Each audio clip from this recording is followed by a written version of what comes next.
Good evening, Jonesboro, and welcome to Shot Clock. I'm Cody Dertow. It feels great to be back after my trip to the Middle East, but now it's time to get back to work, which means getting back to sports. Let's go around the clock.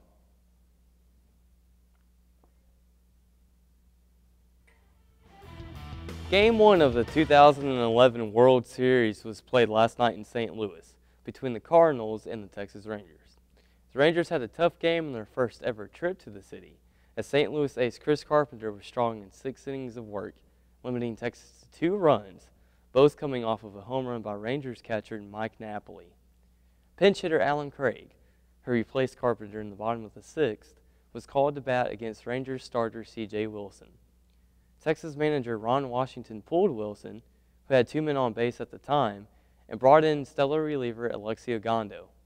On the 3rd pitch of the at-bat, Craig sliced a single down the right field line, scoring NLCS MVP David Freese as the Cards hung on for the 3-2 victory. The loss was charged to Wilson, who became the first pitcher ever to lose an All-Star, ALDS, ALCS, and World Series game in the same season. Game 2 is tonight, pitting Colby Lewis against Jaime Garcia, while Game 3 is Saturday night in Arlington. Texas hasn't lost back-to-back games since August. Brandon Lloyd, the NFL's leading receiver in yardage from a year ago, has been traded to the St. Louis Rams from the Denver Broncos in exchange for a conditional draft pick. Lloyd, a 9th-year veteran, will give Sam Bradford the explosive big play threat the Rams lack in the passing game and hopes to play himself into a new contract. After notching over 1,400 yards and 77 catches last season, Lloyd has been limited with the quarterback controversy in Denver and the unsteady play of the Broncos' offense. He becomes the number 1 option in St. Louis, which the Broncos hope will benefit them as well. The conditional draft pick the Rams gave up sits currently at a 6th rounder, but will become a 5th-round pick if Lloyd catches 30 or more passes during the remainder of the regular season, which both sides expect to happen. The receiver himself said the deal to leave Denver was a mutual one, in which the organization wishes to evaluate younger players, while Lloyd hopes to save St. Louis's season, as well as find a role in a pass-happy-oriented offense. NBA players and owners met for a second straight day on Wednesday, after finishing a 16-hour meeting marathon on Tuesday.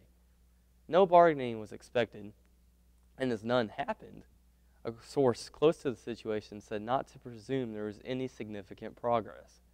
Commissioner David Stern said since there is not a deal to take to his owners this week, more games will probably be canceled.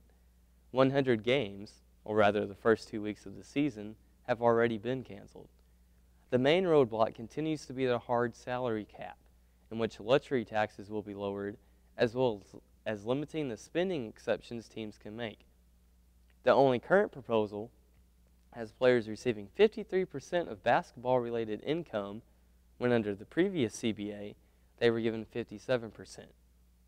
So far, the canceled games have cost players roughly $170 million in salary. It's a pretty penny.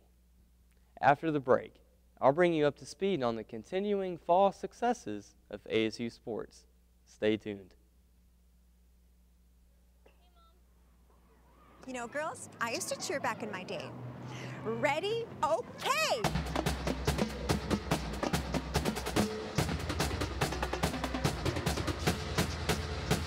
Go team!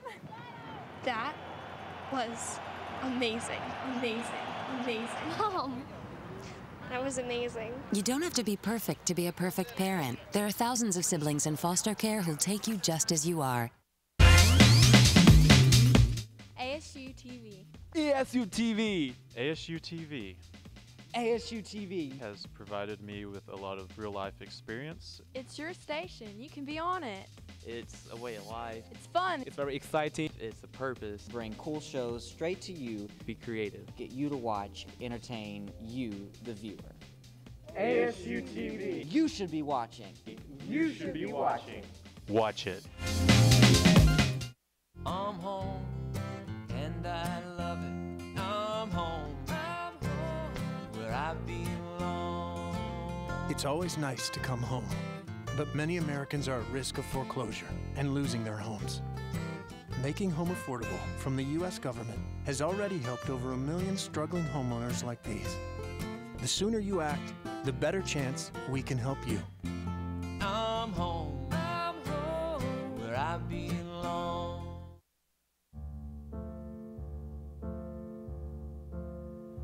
There's a monster in my bathtub.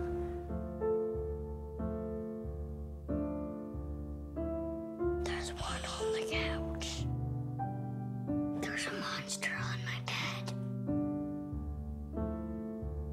Keep innocent things from triggering an asthma attack. Please make the monsters go away. Learn how to stop their asthma attacks at noattacks.org. As the weather in Jonesboro begins to grow cold, the Red Wolves become ever hotter. Over the last couple weeks, ASU sports have experienced an unparalleled run. Football posted 2 road victories, albeit nail-biters, and a big home victory before millions of watchful eyes. They also garnered some mid-season awards along the way, while the volleyball team kept chugging along with a 5-0 record. The Red Wolves football team began conference play with wins over Western Kentucky and Louisiana Monroe, although both games were sloppy. Then, in ASU's second straight nationally televised ESPN2 game, Ryan Applin single-handedly led the Red Wolves to victory over Florida International. And what has been a continuing theme for the team, the defense is key to success. In the 3 games combined, ASU has posted 6 interceptions and 6 sacks, leading to the Sun Belt Conference and Defensive Player of the Week selections for safety Kelsey McCray and do-it-all man Don Jones after the ULM game.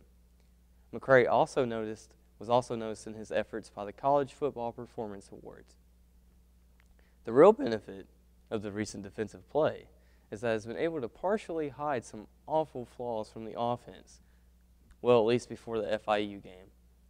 These included an uncharacteristic 3-interception letdown from Applin and a 4-missed kick game from place kicker Brian Davis. The offense, on top of these miscues, also seems to have lost its ability to effectively run the football.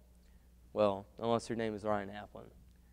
He's posted 211 yards in the last 3 games, out of the ASU's team mark of 347. To comment on Applin's effectiveness, he led 4 touchdown drives in the second half against Florida International and needed only 5 first downs to do so. The offense is beginning to pick up steam heading into the key conference matchups through November and December, but the havoc wreaked and aggressive pursuit by the Red Wolf defense must continue if ASU hopes to claim the conference crown. On a more positive note, 10 Red Wolves were named the Phil Steele's midseason All-Sun Belt team, highlighted by the first-team selections of seniors Tom Castellaw, Dwayne Frampton, and Brandon Joyner. Frampton doubled as the second-team punt returner, joining wideout Josh Jarbo, safety A.J. Hillis, and corner Darrell Feemster. On the third team, ASU slotted Brian Davis, senior linebacker DeMario Davis, tackle Delano Moore, and strong safety Kelsey McCray. Turning now to volleyball, and the juggernaut that has been the Lady Red Wolves. Currently on a 6-game winning streak, ASU volleyball sits at 16-6 overall, and second in the Sun Belt with a 7-1 conference record. They are undefeated at home, and during that run, haven't lost more than 1 set in any match, while posting shutouts against both North Texas and Troy. Much of the credit, past the due eyes of head coach Justin Ingram, goes to team cornerstones Kayla Fielder, Megan Baska, and Jasmine Terry. Fielder and Terry lead the team in kills and have become a fearsome 1-2 combination at the net. Their strong plays allowed ASU to outkill opponents by 162 and out-ace them by 66. Fielder, who has already reached 8th on the school's all-time kills list, is steadily approaching the players ahead of her and could finish in the top 5 before the season is out. Baska, the defensive stalwart, has totaled 356 digs, easily tops on the team, and has helped the Red Wolves to limit their errors on both sides of the ball. Both players, Fielder and Baska, have already been named Players of the Week by the Sun Belt or another college publication. If they continue at this pace, the terrific threesome could set new school records as well as fight each other for Sunbelt First Team and Conference Player of the Year honors. You can catch the ladies in action next weekend when they return home to wrap up their Jonesboro portion of the schedule. That'll do it for ASU Sports, but when I come back, I'll have the players that you need to play on Sunday in this very important bye week for the NFL. Stay tuned. Did you buy the flashlight and the batteries? Yes. Did you make sure we're not missing anything in the first aid kit? Yup. Did you go through the plan with the kids again? Yes. The more you prepare today, the more you'll be able to reduce the devastating effects of a tornado, an earthquake, a power outage, or any other disaster. Get a kit, make a plan, be informed. Visit ready.gov. The magical thing about using energy wisely is that anyone can do it. Turn off lights. Use energy-saving light bulbs. And turn off computers and game systems when not in use. Make a change and we can really fly. Grab a grown-up and go online to energy.gov/kids. There is also a very attractive extended warranty option that includes free service and parts for the next 5 years. But there's no need for you to get that. You failed to get the test you needed at the doctor that would have detected disease early enough where it could have been treated. So you won't be around in 2 years to see him grow up, which means the warranty would be useless. Okay, sign here, please.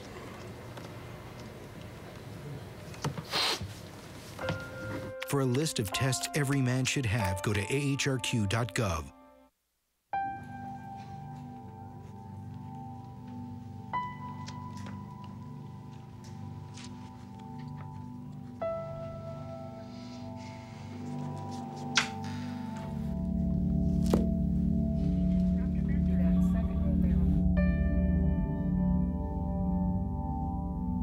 Every student needs encouragement to finish high school. Go to boostup.org to give Reagan and the students in your community the boost they need to make it through.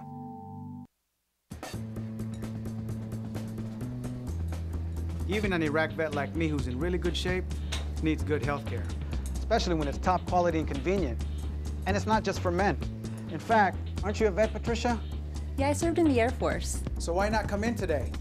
When you check in, you'll get a full medical exam, first thing. Free for vets at the VA. So check us out and see you here.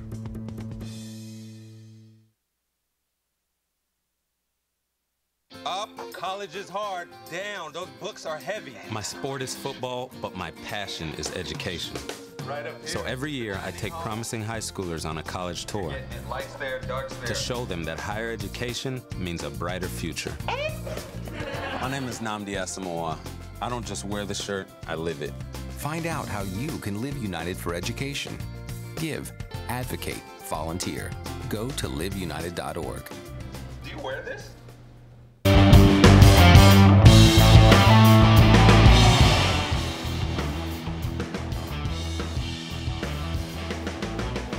It's week 7 in the NFL, and some of the biggest fantasy names are on the bye this week. So, unless you picked up Ernest Graham or Carson Palmer as sleepers, it could be a long Sunday for you. But hopefully I'm here to save the weekend for you, and here's my advice on who you should start this weekend. At quarterback, we've got Matthew Stafford playing at home against the Falcons, looking to rebound after what was, for him at least, a fairly subpar game against a stingy 49ers defense. I expect the Lions to rebound significantly, and against a Falcons offense that is fairly untrustworthy when it comes to fantasy purposes, start him. After that, you've got Joe Flacco and the Baltimore Ravens at the Jacksonville Jaguars. This, as far as fantasy terms go, is a must-start for all Ravens. The Jags have a poor secondary, and Flacco could be looking at a 300-yard, 2 or 3 touchdown performance, and is worth a start in just about any format. Then we have Tony Romo at home against St. Louis. St. Louis, 0-5 to this point in the season, and also with Sam Bradford, who's nursing a high ankle sprain, is a weak team, and Romo and the Cowboys need to win and will be on the prowl. Aaron Rodgers. I've messed up by not having him on my personal list every week, but he's proven, just like in the Super Bowl, to be a knockdown, first-rate quarterback, and you should start him from here to the rest of the season without fail, of course with the exception of the Packers' bye. And then finally in the quarterback, we have Drew Brees, playing at home against the Colts team that, although improving, is still winless like the Rams, and is still without quarterback Peyton Manning, who's out for the year, and is starting Curtis Painter. The Colts defense, although they've played well, will face a real challenge against Brees and his receivers, and I think Brees will rebound nicely from his recent streak of interceptions. At running back, again, Ray Rice versus Jaguars, start all Ravens. Rashard Mendenhall bounced back nicely last week with over 140 yards and a touchdown. And this week they play in Arizona in a matchup of the Super Bowl from a couple years ago.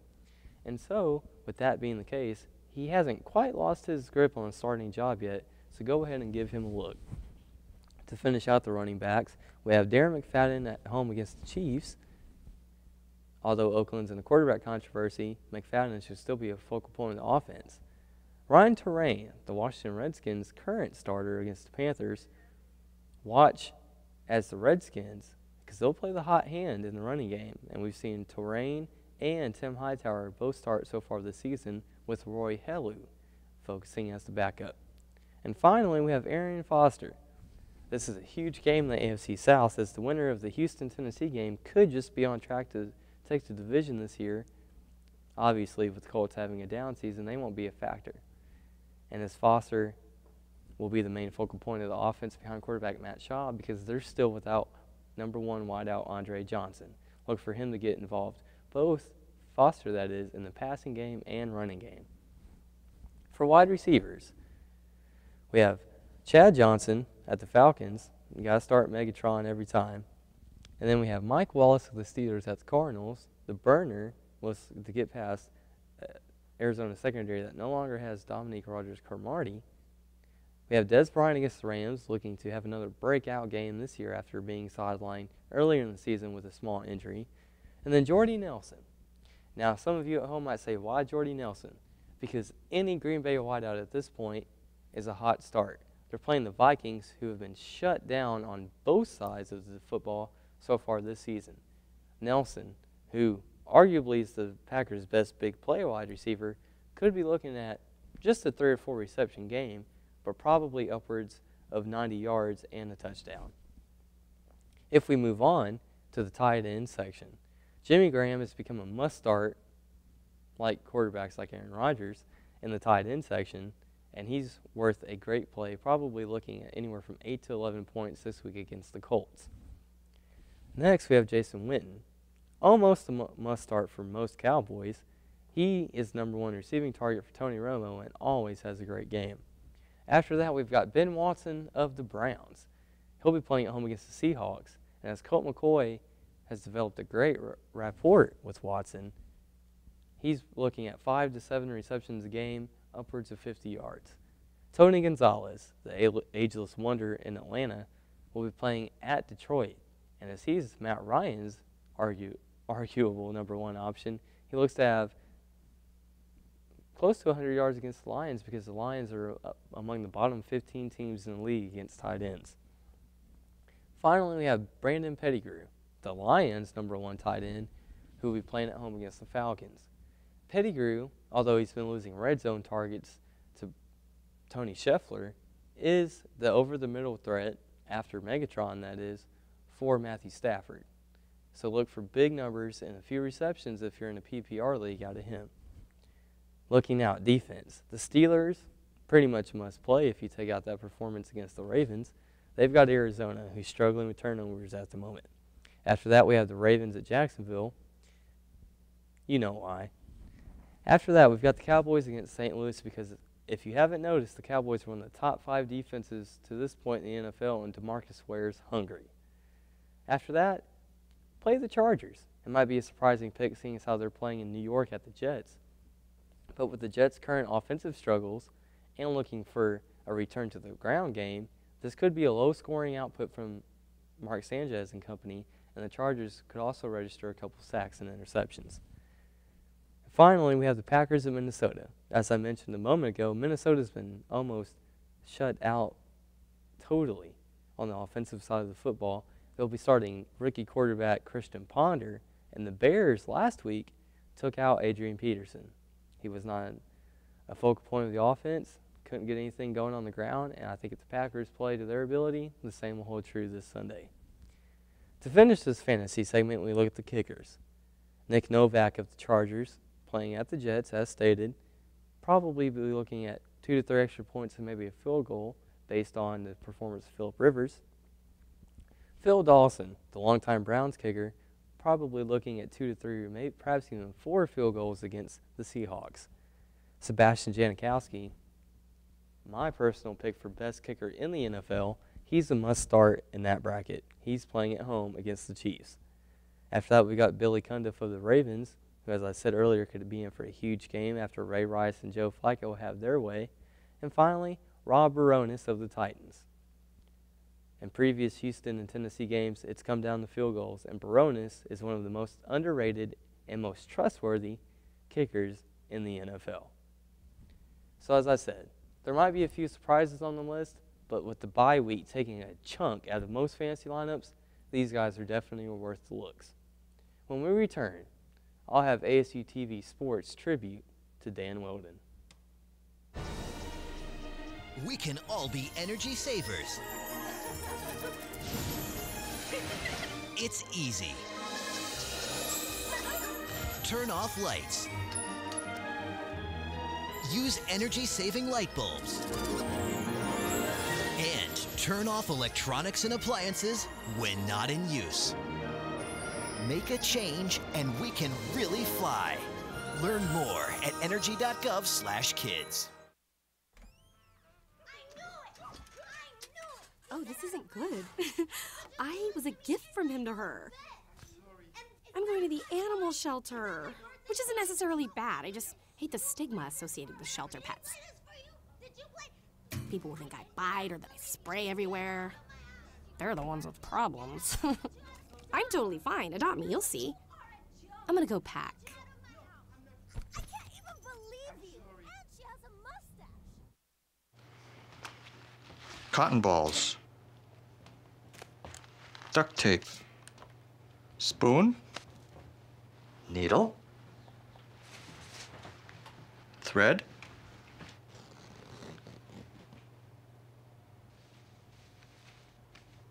Scalpel. The smallest moments can have the biggest impact on a child's life. Take time to be a dad today.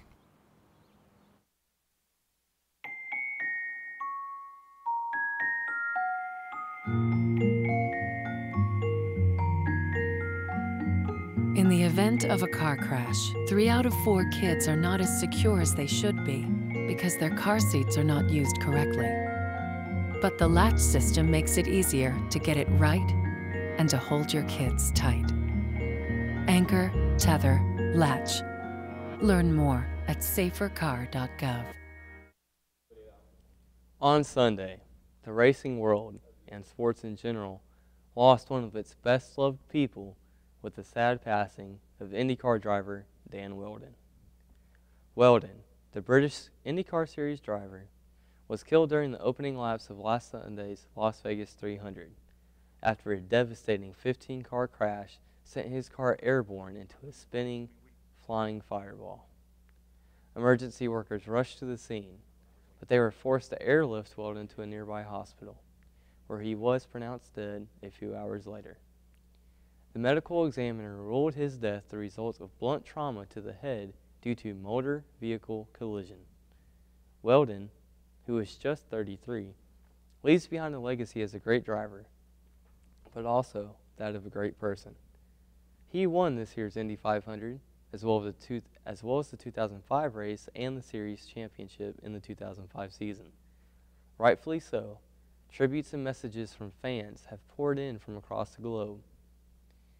I am saddened to see such a great racing ambassador lost at such a young age, and although not in the happiest sense, it should remind people of the dangers of motor vehicle racing and the appreciation that should accompany the bravery of every driver. Many feel that racers are not athletes, but these people are delusional. Drivers go through rigorous exercise programs and hours of testing and development. The staying power in the sport is a testament to their will, especially the precision and desire of Weldon's, one that should be emulated by athletes of other sports. But more importantly, the death of Dan Weldon, along with his personality, needs to remind us that hopes and dreams are still reachable, even in today's society. It should remind us that the little things in life, like family, friends, and the feel of the open road, need to be both important and enjoyed, not hurried or belittled. His gentlemanly demeanor should be a spotlight for all men, a beacon to follow, as was his relationship with his wife and children. For example, Weldon and his wife Susie had their initials tattooed on each other's wrists the night before he died. Weldon carried himself with purpose and class, and although competitive, always had a friendly relationship with his fellow IndyCar Series drivers. He may not have been the face of Indy, but he was truly indicative of racing's heart and soul. While his racing may be missed, the lessons he taught us as fans and as people will be forever cherished. With that, we close this edition of Shot Clock. For all of us here at ASU TV, I'm Cody Dertow, and thank you for spending your evening with me.